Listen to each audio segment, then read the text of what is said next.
to our first public demonstration of the Pegasus computer.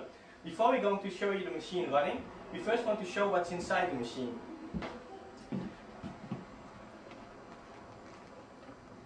Over here we have the CPU slot. You can put a board inside here with a G3, a G4 or a G5 on it, and there can be a maximum of 2 CPUs on the board.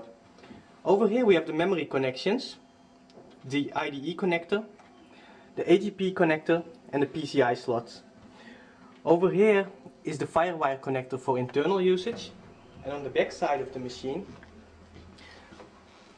we see the 2 firewires for external usage.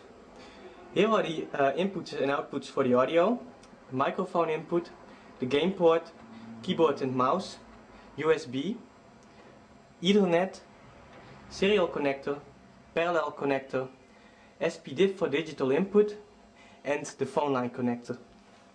So now let's hook up the machine to show you how it's running. Before we can hook it up, we first have to insert the CPU card, which you can see over here. There's an IBM PPC 750 on it, and this is a G3 CPU, so it's one of the lowest models of the Pegasus currently available with this card inside, but soon we will have a double G4 in it.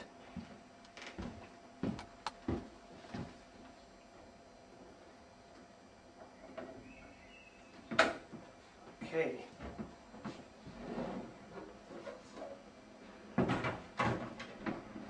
Good. So here we have the power connector, the monitor power,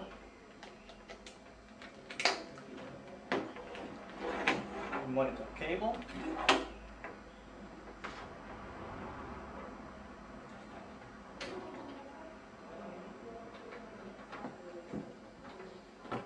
keyboard connector,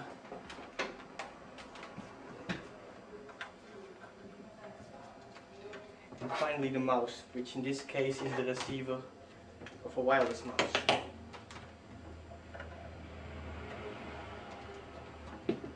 Good. So now let's first turn on the monitor and the Pegasus. It is currently running under the open firmware with debug output enabled, so the boot up is pretty slow as it is right now. With the debug output disabled, the boot up will just take up a few seconds. Over here you can see the open firmware screen. It's currently checking for all the devices, and after this it will start booting up MorphOS. Also a little note about the IDE control at the moment. The fast ATA protocol is not supported yet, but this will be supported pretty soon. This is a driver problem and not a hardware problem.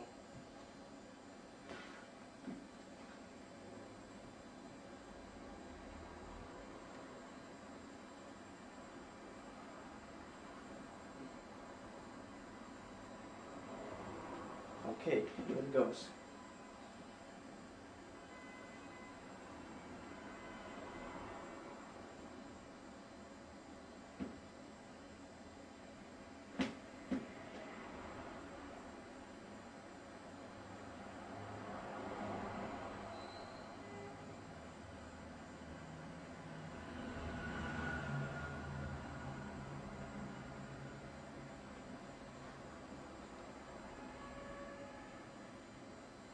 As you can see, it doesn't take up long after the MorphOS logo appeared and the open firmware part is gone. So now we're in Workbench.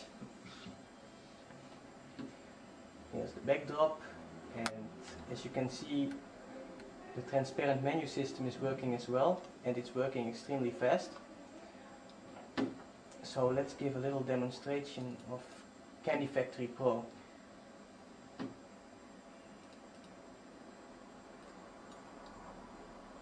When I open a project, like for example, let's take Goldplake, with all the loading options enabled, you can see this logo.